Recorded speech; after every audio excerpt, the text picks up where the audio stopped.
This lecture will cover the topic of knowledge acquisition and use for clinical decision support.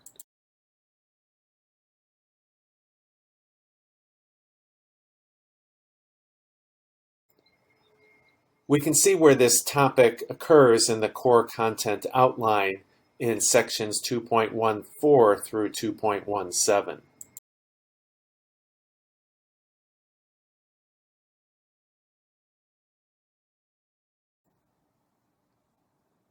This slide shows that topic 2.1.4 actually goes into further detail, which we'll cover in the lecture.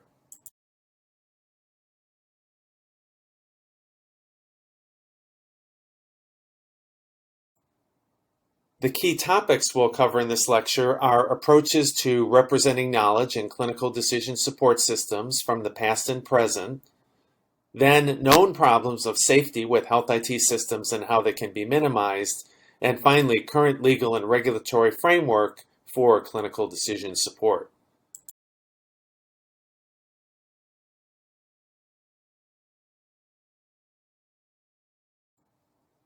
The more specific topics we'll cover are listed on this slide. They include knowledge generation, acquisition, modeling, representation, and management and maintenance, then legal, ethical, and regulatory issues, followed by quality and safety issues, and finally supporting decisions for populations of patients.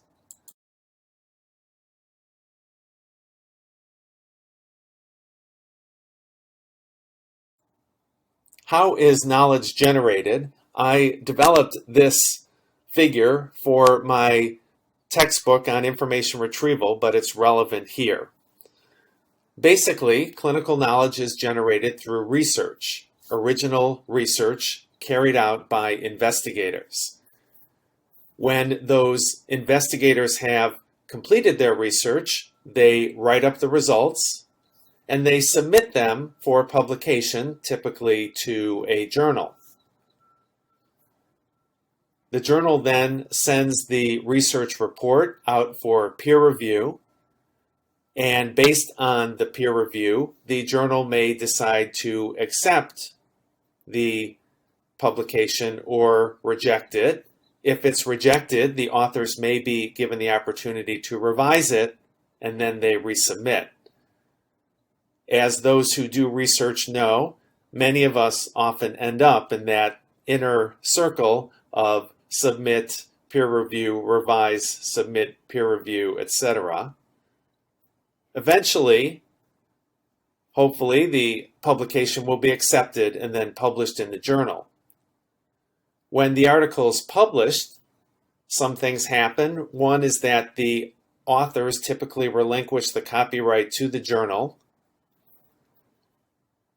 Furthermore, the knowledge in the publication may make its way into secondary publications like textbooks, handbooks, and other forms of reference. And of course, the publication may spur additional research questions, which lead to additional research that spur the entire cycle again. One other relatively recent aspect is that the data may be deposited in a public data repository. This tends to occur more for biological and particular genomic kinds of research, but we're now starting to see advocacy for clinical trials data to go into public repositories as well.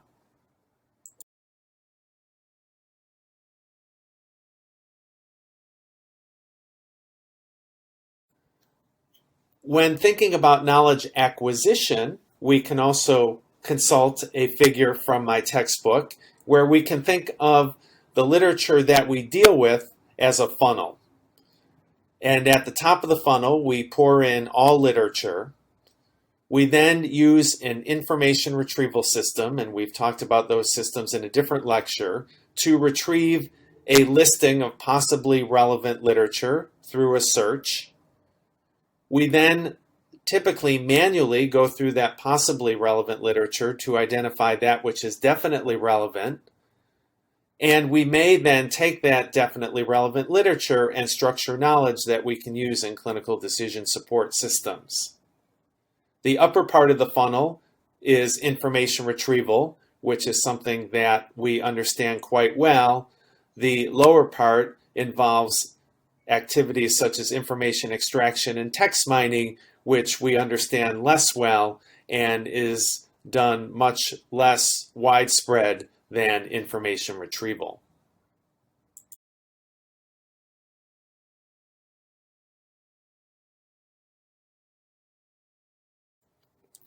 In order to use knowledge in clinical decision support systems, we must model and represent it. And in fact, the functions of clinical decision support systems are tightly linked to the methods by which we represent knowledge. There are 4 general approaches to representing knowledge, at least in healthcare situations. There are clinical algorithms, Bayesian statistics, production rules, and scoring and heuristics. And some of the current approaches that use these methods take advantage of the data that's in modern electronic health records and other advances in informatics.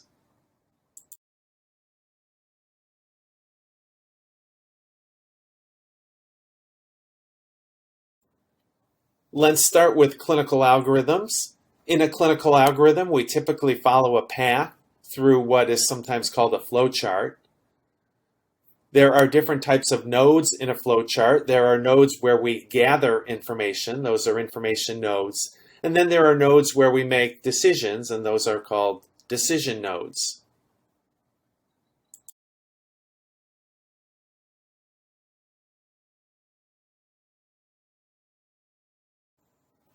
There are benefits and limitations to clinical algorithms. Among the benefits are that the knowledge in them is explicit. They follow a path through the flowchart, and such knowledge is relatively easy to encode. But there are limitations. One is that we have to follow the prescribed pathway through the flowchart, and we therefore oftentimes cannot account for prior results that we know about but are actually represented further in the flowchart.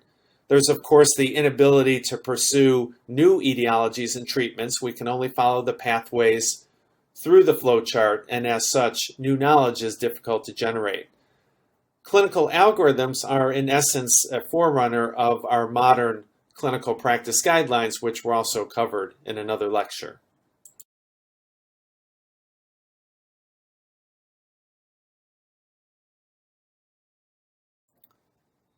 Another approach to modeling and representing knowledge is Bayesian statistics, and this is based on Bayes' theorem, which calculates a probability based on 2 factors, one a prior probability, and then new information that changes the what we sometimes call posterior probability. There are some assumptions of Bayes' theorem that actually don't always hold with clinical data, but we apply Bayes' theorem nonetheless. One is the conditional independence of findings, the assumption that there's no relationship between different findings for a given disease. Of course, we know that many findings are related in that they're caused by the same underlying etiology of the disease. A second assumption is the mutual exclusivity of conditions, in that one finding can explain only one disease.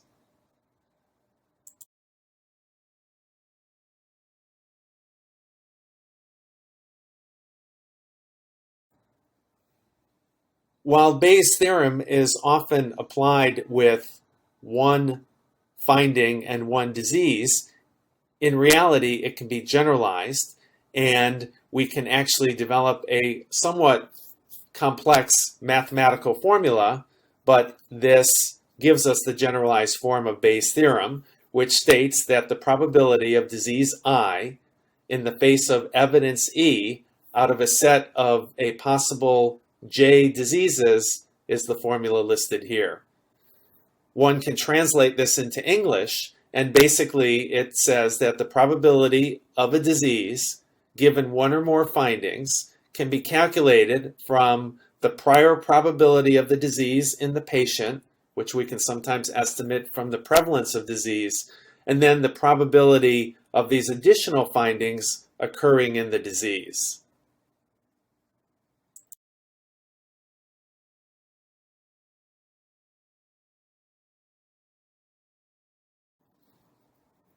There have been a number of implementations of the Bayesian approach over the years. The original implementation was the Leeds abdominal pain system, and it was used in the diagnosis of acute abdominal pain.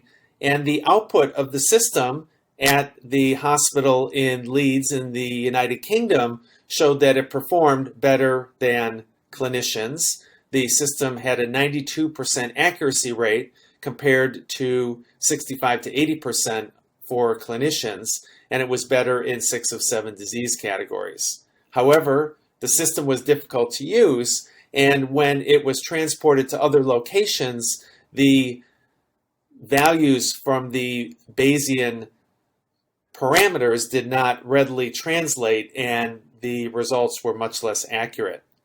This highlighted some of the limitations of Bayesian statistics. First, the findings in a disease not being conditionally independent, the diseases themselves not being mutually exclusive, and when multiple findings are important in diagnosis, the computational complexity of the calculations of Bayes' theorem can increase.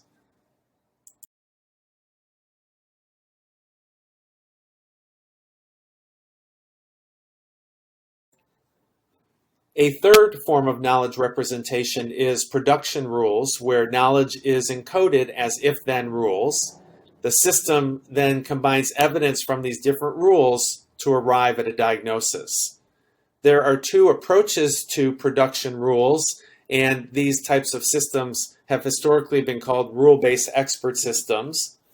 There is backward chaining, where the system aims for a goal, and then it pursues that goal by working through the rules aiming to achieve it.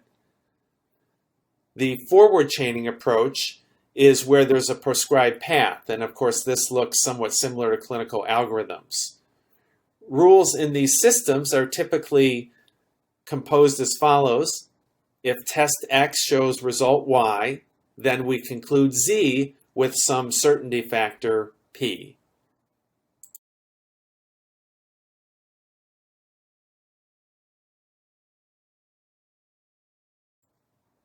The first rule-based expert system in medicine was the Mycin System, and this system was the PhD dissertation of Dr. Ted Shortleff, who has gone on to do many other important things in the informatics field. But this was one of the first applications in medical informatics. The Mycin System diagnosed infectious diseases, in particular 2 infectious diseases, meningitis and bacteremia.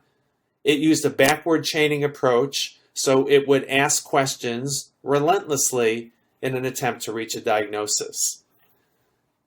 Mycin was evaluated with 10 cases of meningitis that had been assessed by physician experts and Mycin, with the output of the either physician judgment or Mycin system being judged by other physician experts. The recommendations of the physicians were judged acceptable 43 to 63% of the time, compared with 65% of the time for Mycin. And in no cases did Mycin fail to recommend an antibiotic that would cover the infection, even if it wasn't the optimal choice.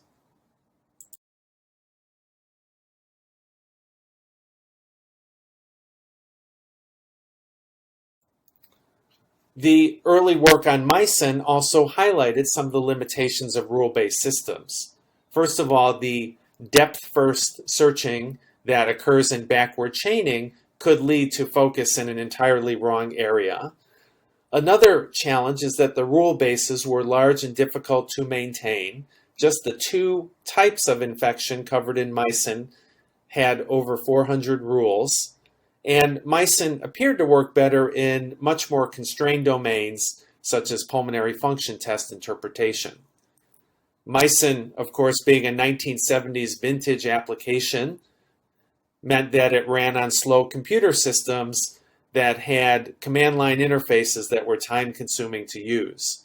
So the rule-based goal seeking could take a long time, and the systems did not have graphical user interfaces and other features that would make data entry easier.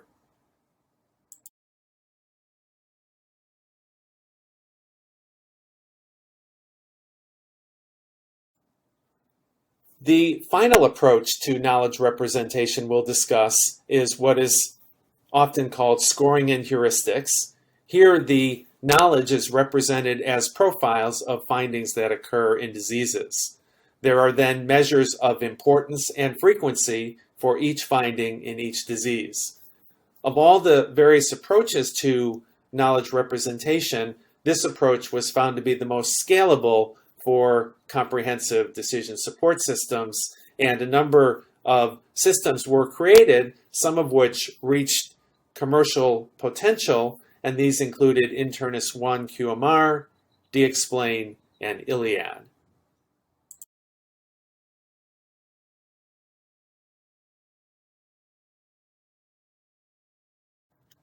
The original system to use the scoring and heuristics approach was one called Internus 1, and the goal was to develop an expert diagnostician in internal medicine. In fact, the system was designed to mimic the expertise of such a diagnostician at the University of Pittsburgh, Dr. Jack Myers. It was realized over time that the value of Internus 1 was not so much its ability to make a diagnosis, but the knowledge that was in the system and could be used to help answer questions. As such, Internus 1 evolved into Quick Medical Reference, or QMR, where the goal changed to using the knowledge base explicitly rather than to having the system make a diagnosis. Another system was developed called DXplain at Mass General Hospital, developed by Octo Barnett and colleagues, and it built on the principles of Internus 1 QMR and developed much more disease coverage. This system is still available. And then another system using scoring and heuristics called Iliad attempted to add Bayesian statistics to the approach.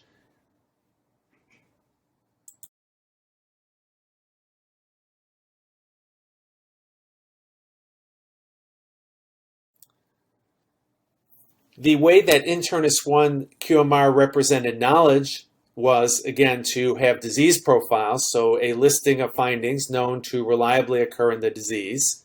These findings could be from the patient history, the physical exam, or laboratory studies, everything from blood tests, radiographs, EKGs, etc.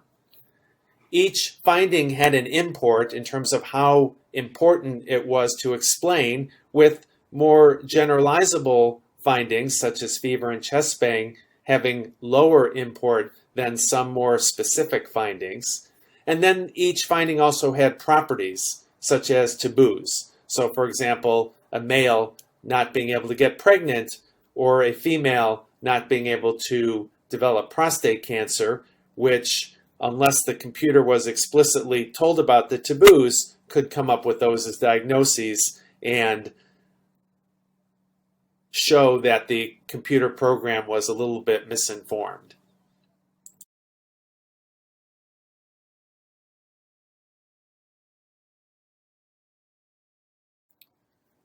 For each of these findings occurring in each disease, there were then two measures. One was the evoking strength, or the likelihood of a disease given a finding, and this was scored from 0 to 5.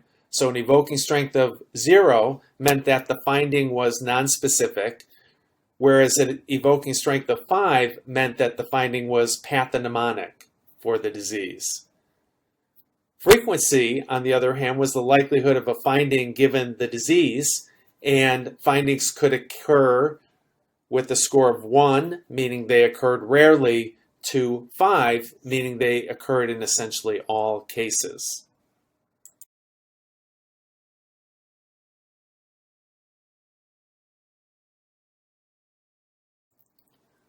This slide shows the disease profile for the symptoms in acute myocardial infarction, we see that the frequency of a number of findings is quite high, things like substernal chest pain occurring with high frequency, but the evoking strength is only moderate because these findings can occur in other diseases.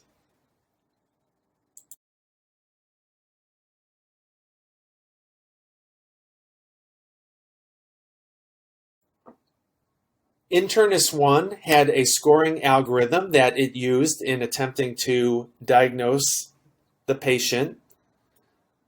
The user would enter the initial positive and negative findings that they had obtained from the patient. Again, these could be history, physical exam, or laboratory data. The system would then create a disease hypothesis and would include any disease that had one or more of the positive findings that were entered. Each disease hypothesis would get a score. There would be a positive component based on the evoking strengths of all findings, and a negative component based on the frequency from findings that were expected to occur in that disease, but were designated by the user as absent. From this list of diseases, a diagnosis would be made when the top ranking diagnosis was 80 or more points higher than the second ranking diagnosis. And this was set at this level because that's the level of a pathognomonic finding. When a diagnosis was made, all the findings for a given disease were removed from the list, and then subsequent diagnoses were attempted to be made as well. The Internus 1 algorithm was evaluated with a set of cases from the New England Journal of Medicine, and it performed as well as the clinician experts in terms of getting the diagnosis correct.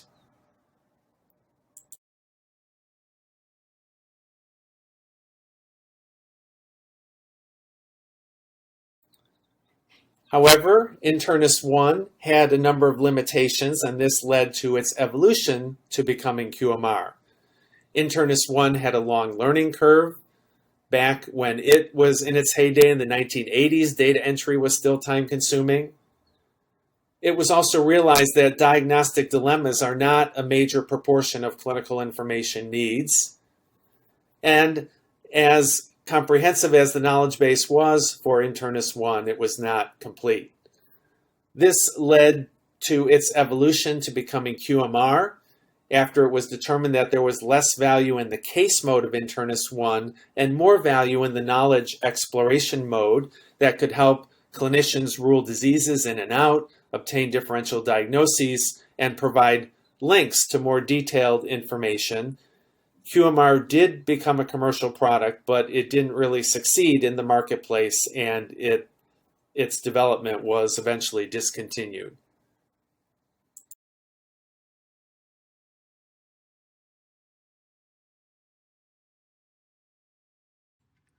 The work and systems described in the previous slides really represent some of the major work that went on in research and early development of systems in medical informatics.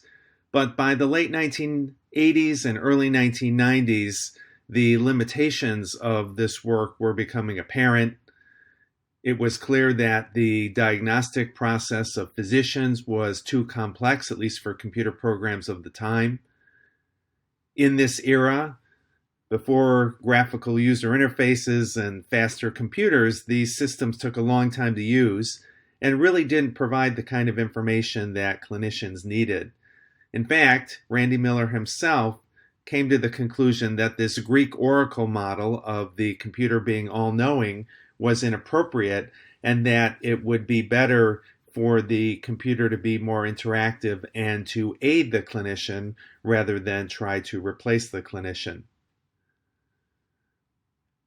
Recent studies show that we still have limitations of expertise-based artificial intelligence.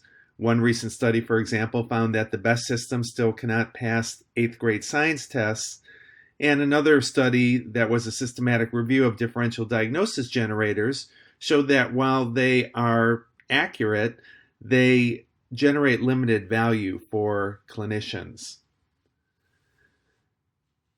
These limitations led to an evolution of decision support as the 1990s were entered, and it was clear that there could be value within the context of the electronic health record, especially for rules and algorithms that directly provided guidance to clinicians, and this resulted in the evolution from broad-based diagnostic decision support to more focused clinical decision support, or CDS.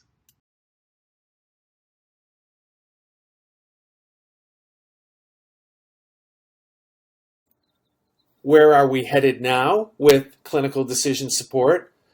Well, there has been an evolution from production rules to simpler rules, from algorithms to clinical practice guideline, and of course the value of such systems within an electronic health record. Still, many grand challenges for clinical decision support remain. These were elucidated by Dean Sittig in 2008. But clinical decision support is being implemented on a wider scale now that we have widespread electronic health records. In fact, it has spawned the concern whether the FDA should regulate clinical decision support. And so far, the view has been that these systems are akin to textbooks and that there are humans in between the patient and the system. But of course, things such as FDA regulation could change over time.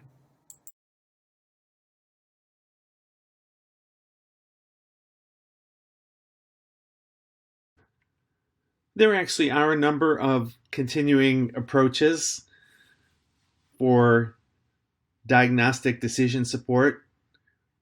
One such system is Isabel, which describes itself as a second-generation system that functions slightly different from those early systems.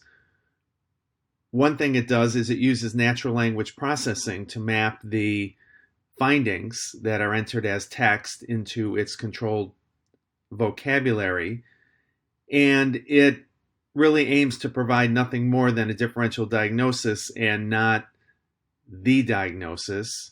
So a differential diagnosis with 30 most likely diagnoses is listed. They're grouped by body system and not by probability. There are some other newer techniques that have been used with varying success. One common approach is to type a bunch of information into Google, or so-called Googling for a diagnosis. When there is a larger amount of text that's entered into Google, there may be latent knowledge there, and a number of studies have shown this to be the case. One case study led to the diagnosis of a rare condition in a patient, and another series of cases from the New England Journal of Medicine found that the correct diagnosis was in the top 15 out of 26 times. Other tools people have developed are things like Find Me Patients Like My Patient that may yield similar cases that can inform decisions, and even giving patients symptom checkers, although one analysis of 23 systems that were available found that they had a number of deficiencies either in triage or diagnosis, and often advising seeking care when it was reasonable to carry out self-care.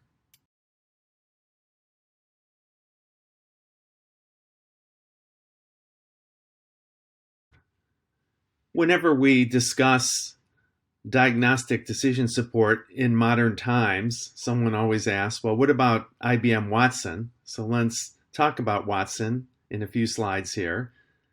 IBM Watson actually developed out of a research system called Pquant, and this system was focused on answering questions that users would type in. It eventually became known as Deep QA, and for those who are interested in all the technical details, there were some very exhaustive reports published in the IBM Journal of Research and Development in 2012. Of course, IBM Watson achieved its popular fame by beating humans at Jeopardy. And after this success, it turned to other domains, including healthcare. And because Watson requires training, It took on the imprimatur of having graduated medical school and was actually evaluated in an analysis that I'll describe in the next couple slides.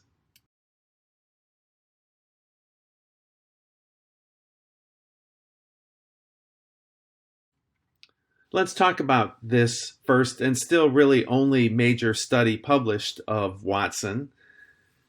This study was published in 2012, led by Frucci and colleagues, and Watson was trained using several resources from internal medicine that many listeners may be familiar with: ACP Medicine, a system that doesn't exist anymore called PEER, but a knowledge resource developed from the American College of Physicians, the Merck Manual, and the Mix app, also from the American College of Physicians. Watson was trained with 5,000 questions from the Doctor's Dilemma series, which is a competition somewhat like Jeopardy, where medical trainees participate, and it's run by the ACP each year. So a sample question is: familial adenomatous polyposis is caused by mutations of this gene, the answer being APC gene. Interestingly enough, the paper listed 3 sample questions, and when one Googles those questions, as I did, it's relatively easy to see the correct answer at the top of the ranking for the 3 sample questions that were provided in the publication by Frucci and colleagues.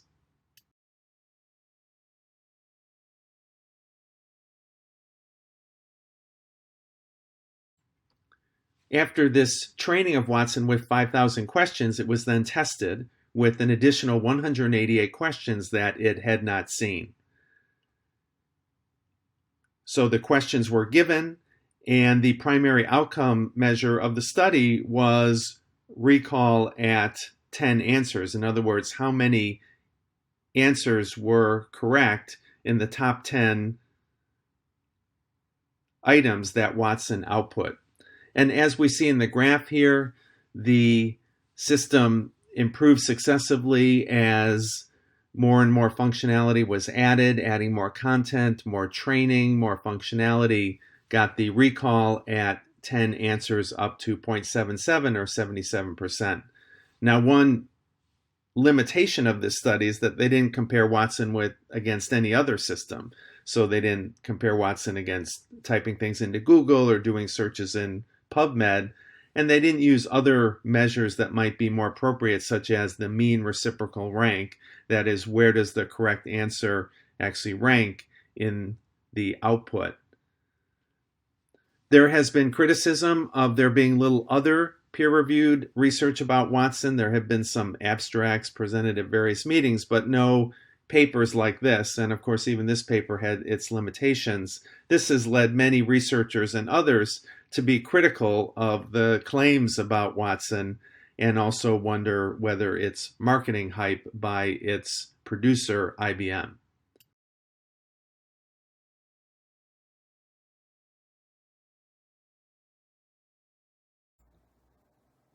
If we're going to make use of knowledge in clinical decision support systems, we must find ways to manage and maintain it. One study of different healthcare organizations and the EHR systems they use found that knowledge assets were maintained in many different ways by different organizations. This led to a series of recommended practices for clinical decision support and knowledge management listed here. And some have wondered whether commercial solutions might be the answer that could be deployed in many different types of EHR and other clinical decision support systems.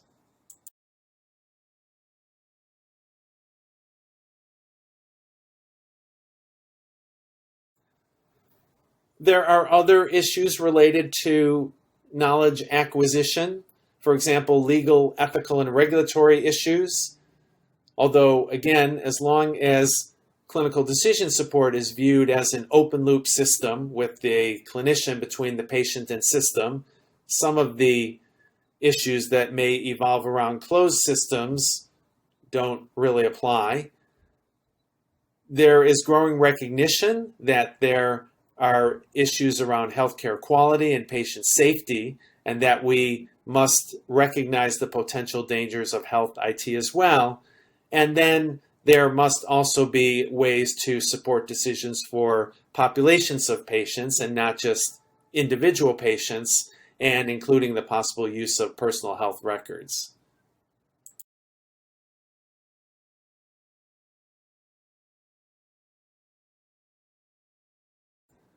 There are plenty of additional suggested readings. The chapter by Mycin, Middleton, and others in the most recent edition of the short-lived textbook provides an overview, and there are other readings, such as the book by Osheroff and colleagues on implementing clinical decision support and the grand challenges paper around clinical decision support by Dean Siddig and colleagues.